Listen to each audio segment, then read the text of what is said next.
بسم الله الرحمن الرحيم. مدحوينها جمهورية فدرالك الصومالية مدن دكتور حسن شيخ محمود ayaa soo gaaray Daarusalaam caasimadda dalka Tanzania si uu uga qayb galo shirka tamarta Afrika.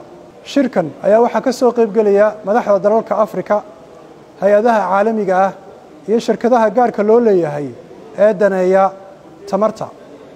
Madaxweyne Xasan Sheekh Maxamuud ayaa shirka ku soo bandhigi doona aragtida iyo qorshayaasha dawladda Soomaaliya iyadoo la xoojin doono iskaashiga heer gobol iyo heer caalami.